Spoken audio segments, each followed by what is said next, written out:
So good morning and welcome to the second session of this particular humoral response. And today we'll be taking up the part where we left from the last lecture.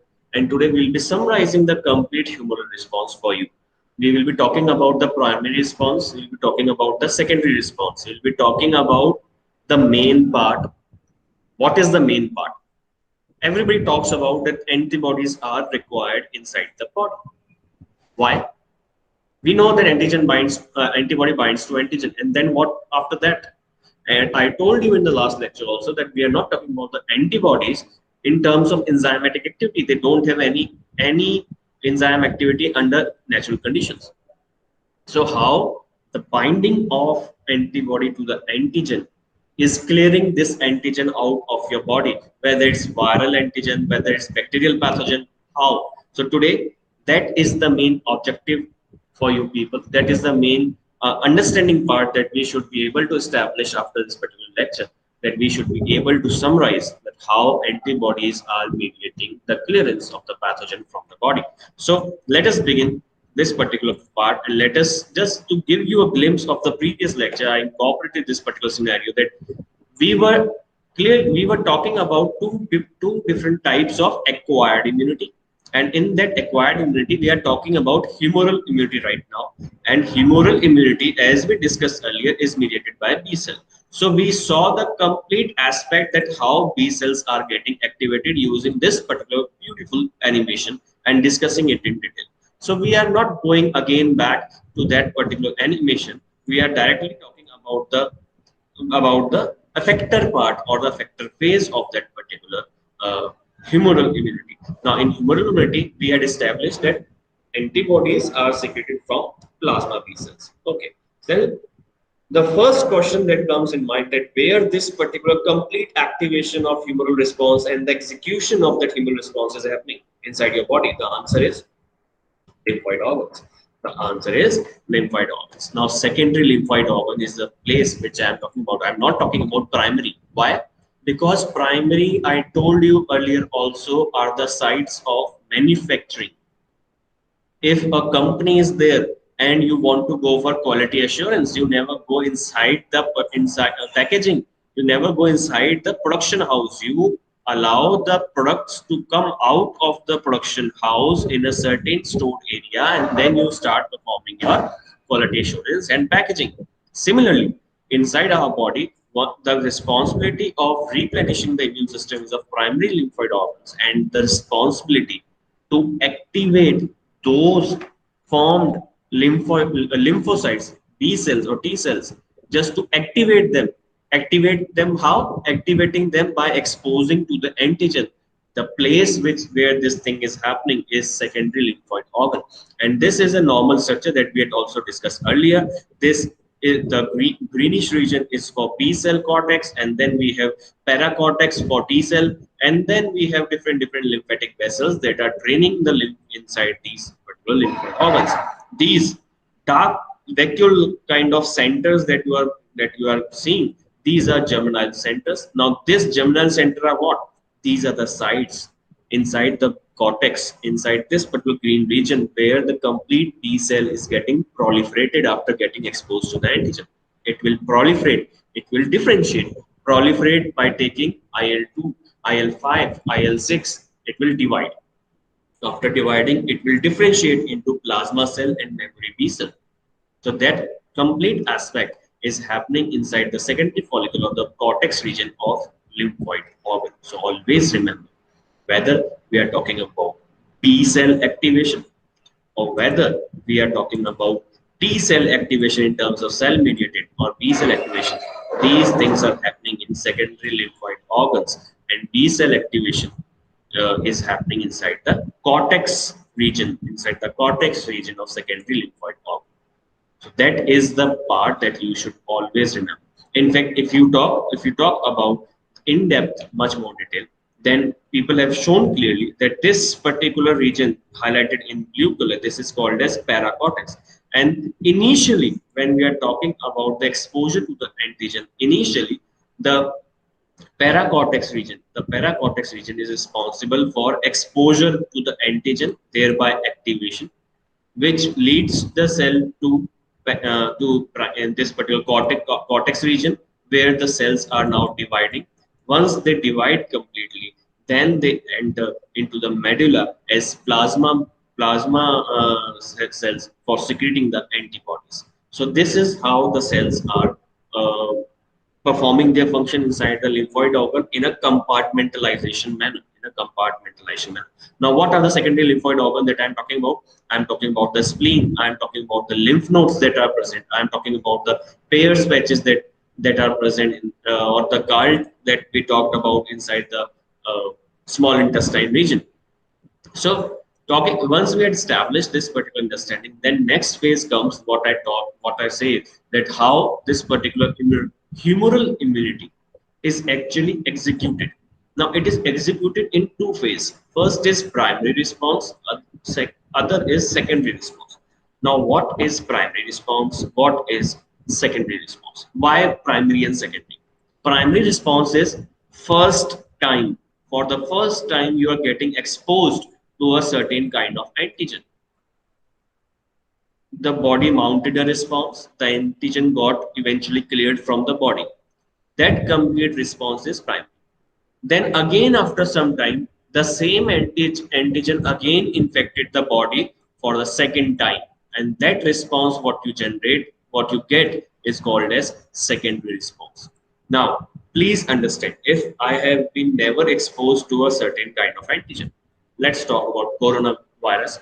For the first time, a person is getting infected.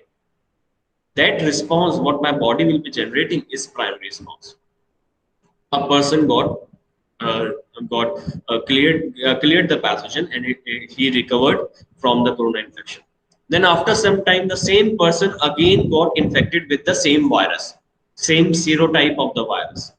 Okay, then my body already has the memory of the previous exposure. Now that particular memory will be utilized that yes, it's the same antigen. Let's mount the response. Then that response is called as secondary response.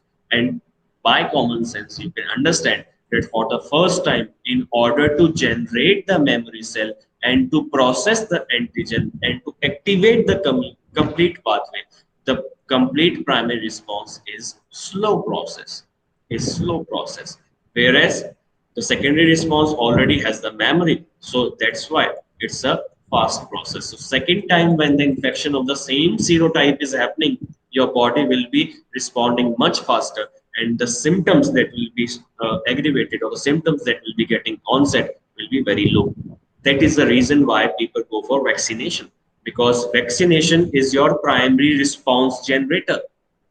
It will induce the humoral response and the memory B cells, so that when the real time in the real time infection is there, that will be considered as secondary infection by the body, and your response of immunity will be very fast and the severity of the symptoms will be very low.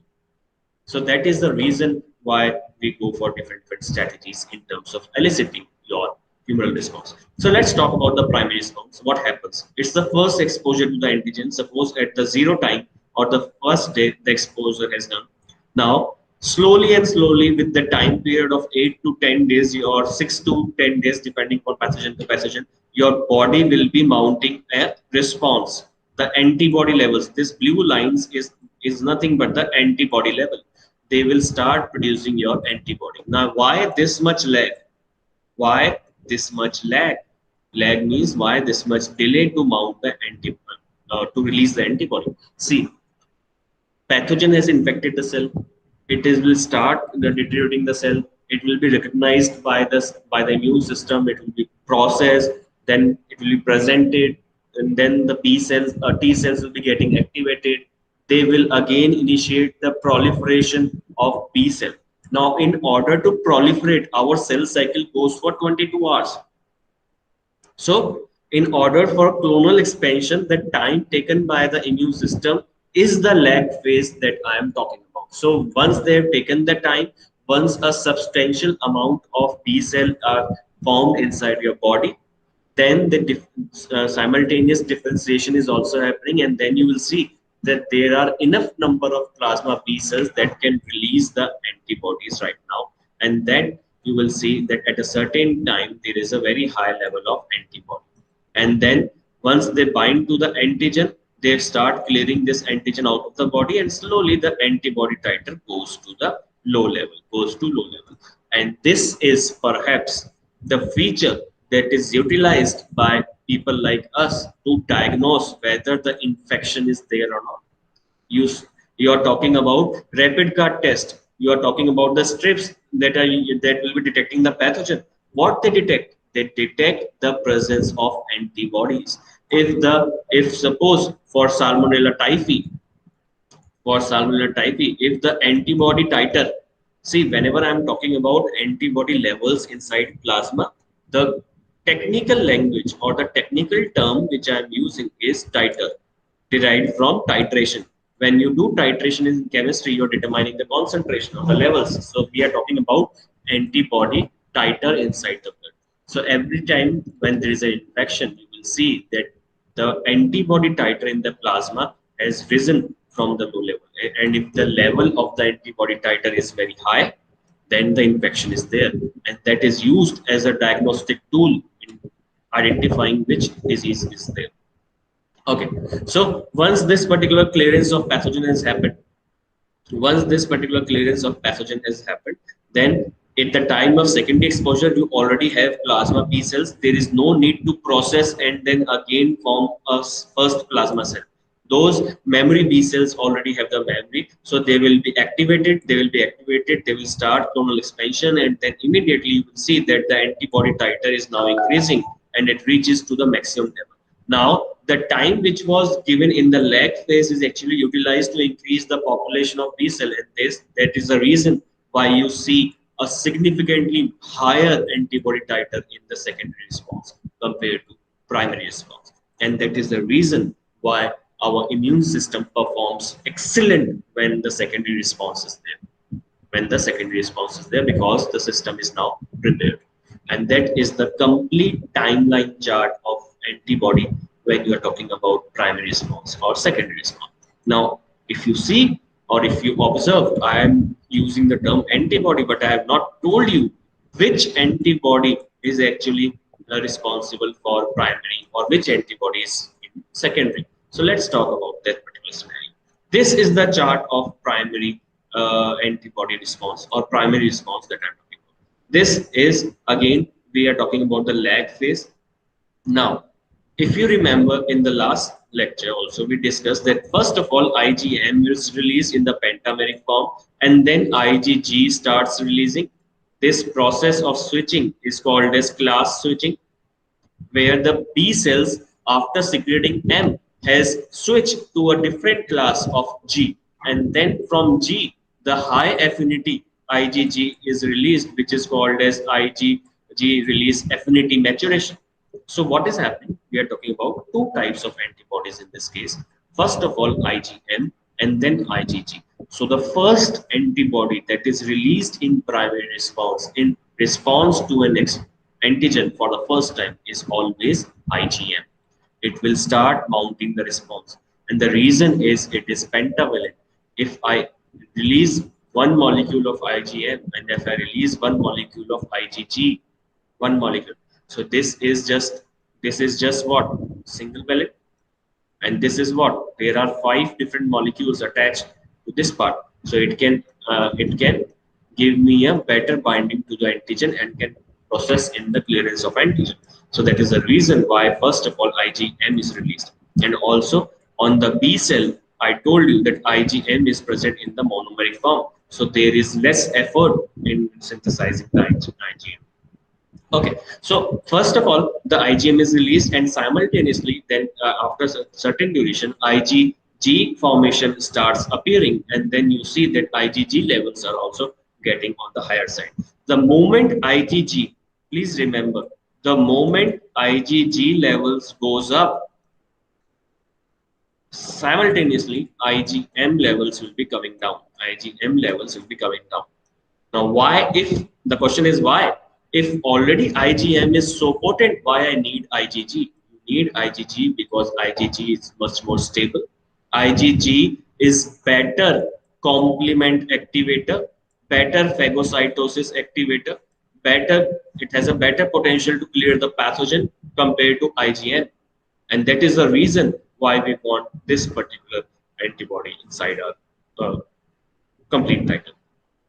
So if we shift from, let's say, primary to secondary, you will see that in secondary response, the main antibody that is released in secondary response is IgG.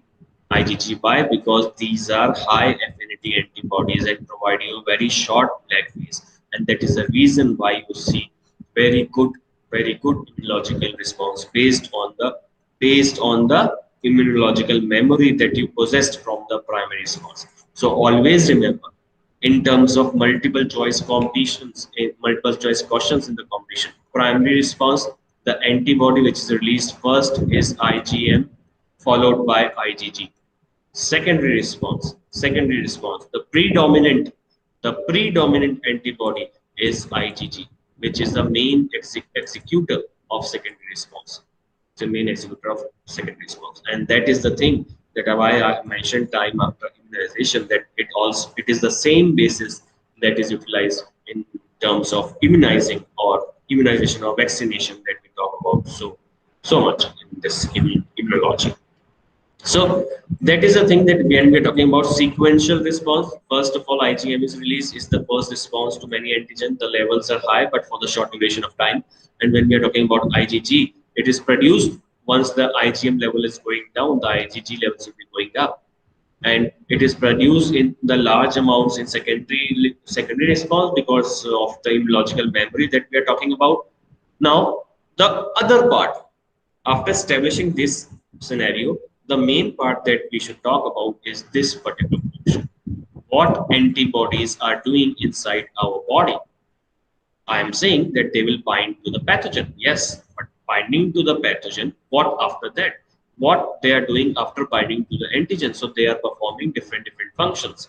They are performing different functions. First primary function is opsonization. Opsonization is what? See, opsonization is what? It is nothing but inducing the phagocytosis. Phagocytosis. Now let us see how that is happening. Let us see how that is happening. Yeah. So you see, an antigen is there, and this antibody has bind to this particular antigen, which is released in this by the B cells.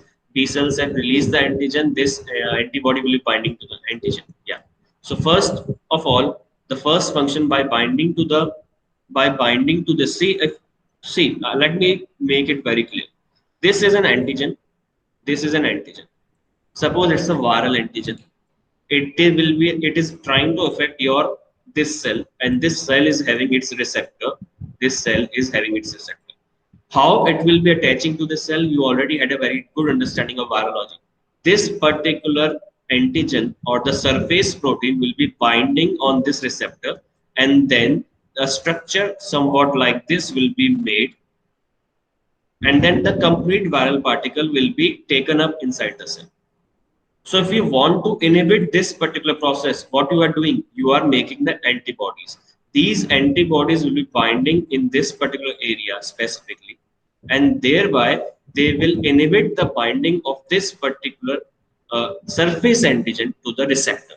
So there is no availability. That's what we have shown here, that there is no availability of the receptor. The complete proteins will be binded by the antibody, and that function is called as neutralizing the toxin or the microbe. Then, apart from it, the FC region of the antibodies is specific towards the receptor. This particular region is recognized by the phagocytic cells. See, phagocyte. If your antigen is there, your antibody is bound to the antigen. FC's portion is there. Phagocytic cells are roaming inside the plasma. They will see, oh, an antigen antibody complex is present and the FC region is there. Now these cells have a receptor called as FC receptor. FC receptor. See, this is the FC receptor. So they will bind with the FC receptor to the constant region of antibody, and thereby they will engulf the antigen and will degrade the antigen and will clear the pathogen from the blood. Similarly, the antibody dependent toxicity, what is there? The natural killer cells will be getting activated. The natural killer cells will be getting activated. Let me clear the screen first. Now, the natural killer cells are getting activated. We already understood what are NK cells, how they are mediating the function. Now, these cells are eventually killing those cells which are having the antigens. So, what we'll be doing, suppose this is your cell which is affected by a pathogen, and your antibody will be binding to the surface of the infected cell. Okay, now they are binding to the surface of the infected cell. These NK cells will be now seeing that yes, there is an antibody which is attached to the cell. There is an antibody which is attached to a cell. I have to come here and degrade this complete cell. So antibodies mediate the degradation of infected cell, which already internalize the complete antigen, and that is called as antibody dependent cytotoxicity. Then last part, and perhaps one of the most important part that comes, is complement activation. And after finishing this particular part of humoral response, our next job will be to talk about complement pathway. Now there are certain set of proteins called as complement proteins, which are actually activated by the constant region of immunoglobulins or the antibodies. Once activated, there are many components. Once activated, this particular pathway, complement pathway is activated, it increases the phagocytosis, it increases the inflammation, thereby clearing of pathogen, and it causes the lysis of the microbe. So you see, a single antibody release is mediating and activating different function. It is neutralizing, it is increasing the phagocytosis, it is inviting the NK cells to clear the cell which is containing the endogenous antigen. It is activating the complement pathway, thereby causing the lysis of the pathogen, inflammation, and phagocytosis. So in nutshell, these are the functions of your antibodies. So in detail, if you talk about the opsonization, uh, I told you what is opsonization in brief in this particular section to increase the phagocytosis. See, this is how it is happening. There's a bacterium. Your antibodies will be binding to this particular antigen, or the epitopes will be binding to the paratope. Now the region after binding, the constant region will be binding to the surface, and thereby the opsonization or the increase in phagocytosis will be happening. Again, a very simple form is represented here in this manner, where the opsonization is initiated. So what is opsonization? Opsonization is nothing but the process by which bacteria and the other pathogens are altered in a manner that they should be readily taken up by the phagocytic cells. If a bacteria is not taken up as such, it will be opsonized, processed, and it should be taken up by the cell. Now, what is that processing? The processing is binding to the antibody, so that the efficiency of phagocytosis is increasing. Without antibody, yes, they can phagocytose, but a single cell at a time or with minimum efficiency. But once the pathogen is tagged with the antibody, the efficiency is increasing. That's why our immunity also increases in that manner. Then we will be talking about the complement pathway in detail. So for now, you can just remember that antibodies lead to the activation of complement proteins, and these complement proteins bind to the surface of the pathogen and thereby forms small pores on the surface of the pathogen, which causes the leakage of the intercellular material and eventually death or lysis of the bacteria. Fine. So that is the thing which I want you to remember for now, so that when we are establishing the understanding of complement pathway, we will be talking about that in detail. And then when we talk about the antibody dependent cellular mediating, where the natural killer cells are getting activated, So you see NK cells, whether it is NK cells, whether it is neutrophil, whether it is macrophages or eosinophil, we are talking about clearance of the cell which has antigen inside it, Now see, this is a normal cell. Now this cell acquired an antigen inside it. Now once it is acquired, this antigen will take control of the complete machinery, and it will start secreting certain proteins which are expressed on the cell. Now, these proteins which are expressed on the plasma membrane, these are not our proteins. These are pathogenic proteins. So these proteins will be recognized by the antibodies. They will be binding on these surface protein, and that's how antibodies will be differentiating between a normal cell and an infected cell and an infected cell. Fine. And then once they are bind, then they invite the effector cells. What are the effector cells? The NK cells, the phagocytosis, macrophages. When the NK cells come and bind to this particular complex, they start secreting the lytic proteins that will lysis, cause the complete lysis of the infected cell. Now, why it is important? If the infected cell is lysed, I told you it's about the suicidal part, the network part. We understand that completely in the past lectures.